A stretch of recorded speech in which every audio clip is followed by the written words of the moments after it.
エーサー。おーい。まずい。また失敗。誰か助けてくれさ。体が沈む。誰か。ワープ中に時空が歪んでしまったか。あんなおっさんいたか。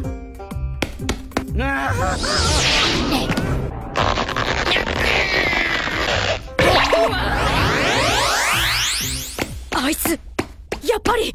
ありがとう。ところでお前ドラゴンの息子じゃな。そしてボニーか。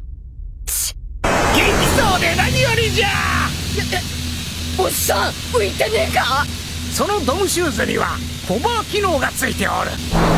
お前も履いとるじゃろう。まず横のボタンを押しながらもっとこのレバーを押し込む。助けてくれさ。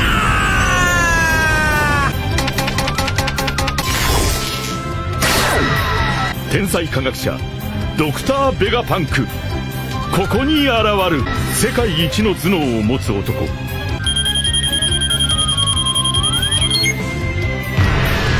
A história do século perdido em One Piece até hoje é um grande mistério para todos os fãs. E a curiosidade aumenta ainda mais quando descobrimos que há 900 anos atrás existia um reino que tinha tanta tecnologia que poderia até mesmo se igualar a tudo que vimos agora na ilha de Egghead, que é considerada a Ilha do Futuro. Mas o que aconteceu nesse reino e como Vegapunk descobriu tudo isso? Se você quer saber tudo o que rolou no episódio 1096 de One Piece, vem comigo que eu vou falar sobre isso agora.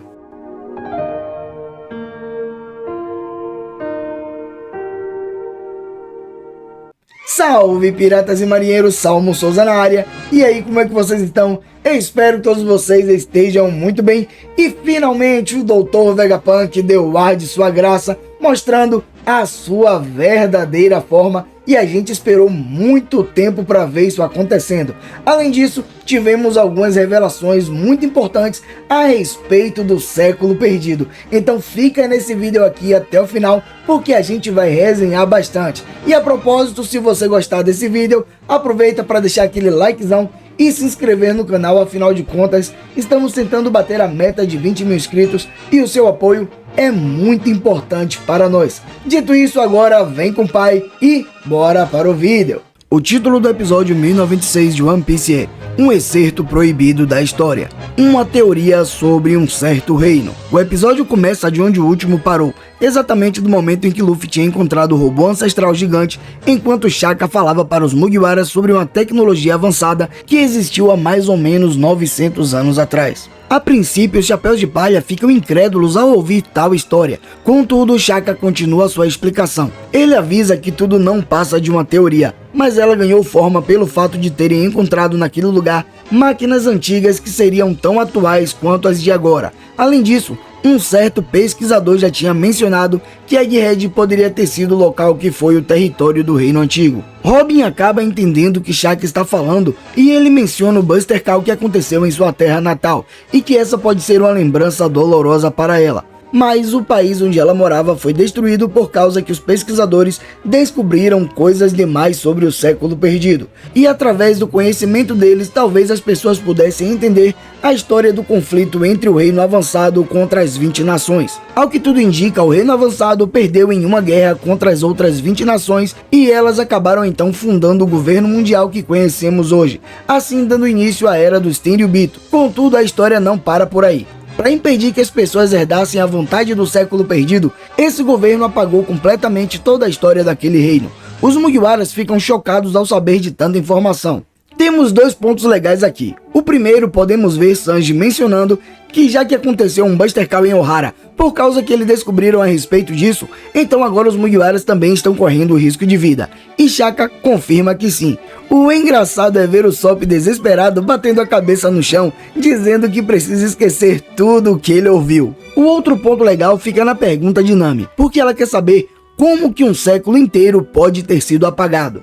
Então galera, tem uma teoria bastante legal que diz que Musamá tem a capacidade de moldar as coisas. E essa ideia ganhou ainda mais forma depois que ele usou um pincel para marcar o reino de Lulucia no mapa antes dele ser destruído. Além disso, o poder dele faria um paralelo com o poder de Luffy. Afinal de contas, ele seria o pincel e Luffy seria a borracha.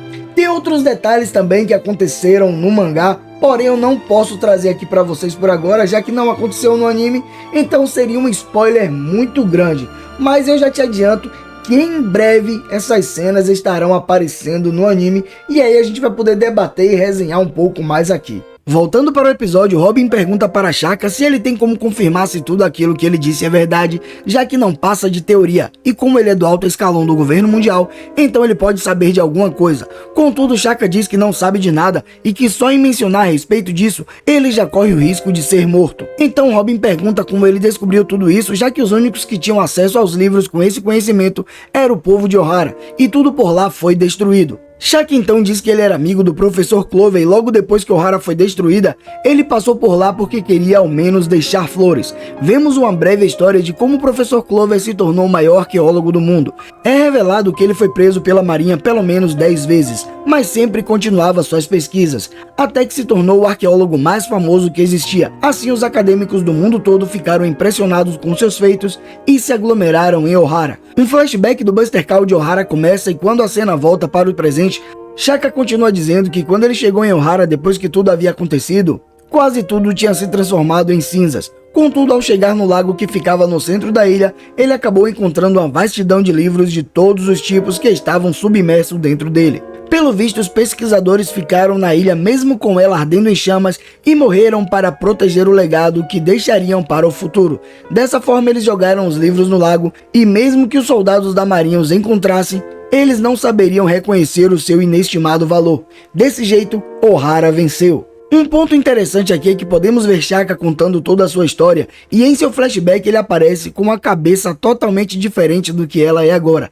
Isso se deve pelo fato de Shaka não ser o corpo principal de Vegapunk, já que ele é apenas um satélite, assim como a gente tinha visto sendo mencionado há alguns episódios atrás por Rob Lute, Kako e Stussy. Outro flashback de Robin começa onde podemos vê-la com sua mãe, também Jaguar de Sal.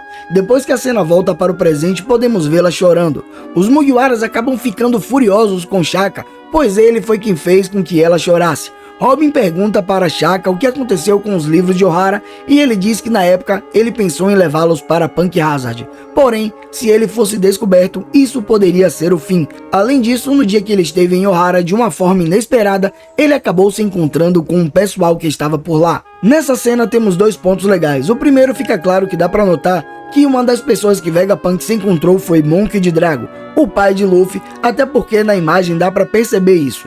O segundo ponto a gente tem que olhar com um pouco mais de atenção. Reparem que tem uma pessoa dentro do lago que está puxando os livros com uma rede. Porém, ele não está submerso no lago e ainda consegue puxar vários livros ao mesmo tempo, o que indica que parece que ele é bastante alto. Além disso, podemos ver que ele usa um capacete viking. Todos esses detalhes adicionados nessa cena aí agora é justamente para fazer com que a gente possa perceber que aquela pessoa que está arrastando o livro na rede, na verdade é um gigante. O que nos faz pensar, será que Jaguar de Sal continua vivo? Afinal de contas, ele foi congelado por Aokiji aí no reino de Ohara. Além disso, nós também já tínhamos visto Luffy e Robin sendo congelados por Aokiji e ainda assim eles continuaram vivos. E lógico, Jaguar de Sal, além de ser um gigante, ele também era um vice-almirante da marinha. Ou seja, ele não morreria tão facilmente. A cena agora muda para o grupo de Luffy e podemos vê-lo em cima do robô ancestral gigante. E ele e Chopper percebem que não tem como entrar no robô, pois eles queriam vê-lo como era por dentro. Essa cena ficou bastante legal porque rolou uma adição da Toei, onde Luffy e Chopper fingem que fizeram uma combinação robô deles dois para procurar uma porta para entrar no robô. E devido às poucas adaptações de páginas dos capítulos que a Toei está tendo que fazer ultimamente para que o anime não alcance o mangá, essas cenas extras acabam sendo valiosas demais.